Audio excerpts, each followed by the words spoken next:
चलिए, जय Hind. A B से दोगुना कार्यकुशल है।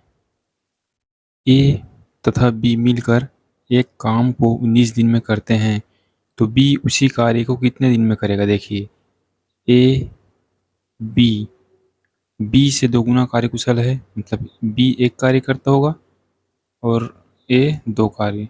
ये इनके कार्य क्षमता यानी इफिशियंसी का रेशियो है। यदि तो मैंने क्या बताया था, इफिशियंसी का गुणा अगर टाइम में करोगे तो टोटल वर्क निकल के आता है। हमें टोटल वर्क से मतलब है। ए तथा बी मिलकर एक कार्य को 19 दिन में करते हैं, तो ए और बी एक दिन में कितना कार्य करते हैं? 2 और 1 3 यूनिट। इफिशियंसी कितना है? 3।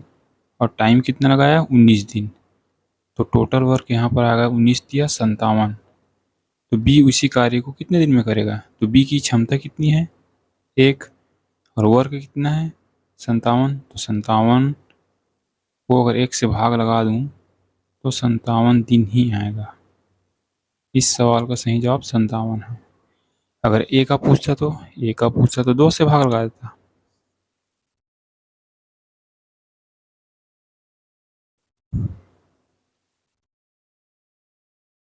पी क्यू से 3 गुना अधिक कार्यकुशल है। पी क्यू से, क्यू को 1 मान लो और इसको 3 मान लो।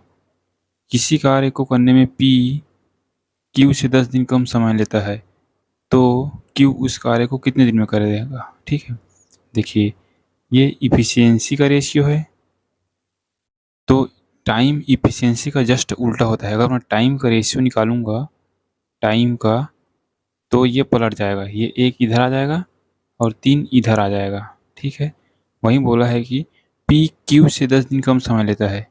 पी क्यू से 10 दिन कम समय लेता है, तो यहाँ कितना कम समय लिया?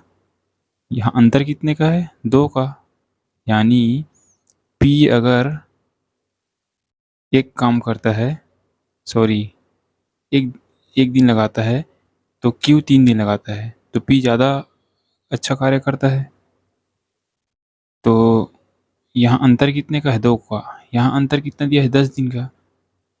तो एक का मान कितना होगा? 5। उसने पूछा क्या है? क्यू उस कार्य को कितने दिन में करेगा? तो क्यू का टाइम कितना है? 3। तो इस 3 का गुणा 5 में कर दो। अगर एक का मान 5 है तो 3 का मान कितना होगा? 15। 15 दिन इस सवाल का सही जवाब हो जाएगा।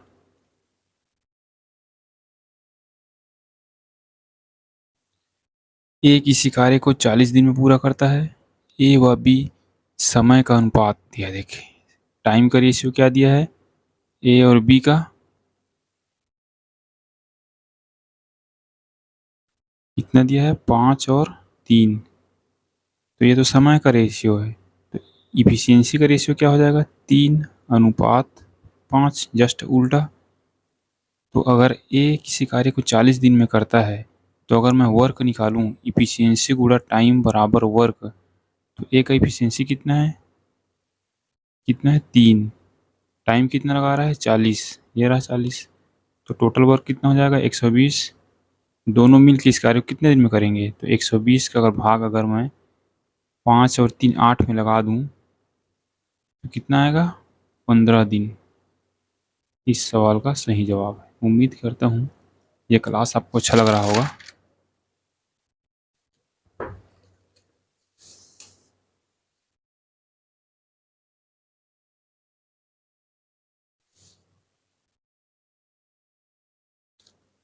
अनिल भानु से 3 गुना अधिक कार्यकुशल है। अनिल और भानु, भानु से, भानु को 1 मान लो और अनिल को 3।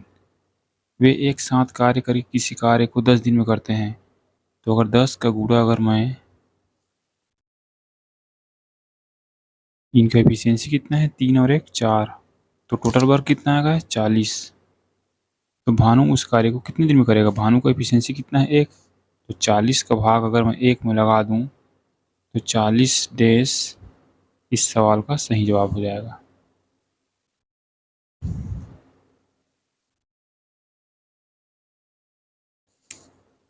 ए बी से 3 सहित 1/3 अधिक कार्यकुशल है। देखिए, 33 सहित 1/3 मतलब 1/3 होता है इसका फ्रैक्शन।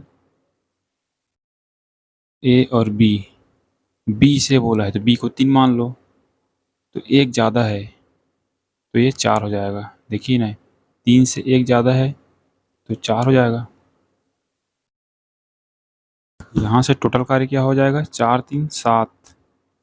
7 का गुणा अगर मैं 10 में कर दूं, क्योंकि ए और बी एक कार्य को 10 दिन में करते हैं, तो 10 का गुणा यहाँ कर दूं तो टोटल कितना आएगा, 70। बी उसी कार्य को कितने दिन में करेगा, तो 40। 70 का भाग अगर मैं 3 में लगा दूं तो ये आपका आंसर आ जाएगा, क्योंकि बी की क्षमता 3 है। 3 दूनी 6, 3 तिया 9, 1 बचा। तो आंसर कितना आएगा, बी कितने दिन में करेगा, 23 सहित 1/3 दिन। इस सवाल का सही जवाब है। चलिए मिलते हैं अगली क्लास में, तब तक के लिए धन्यवाद।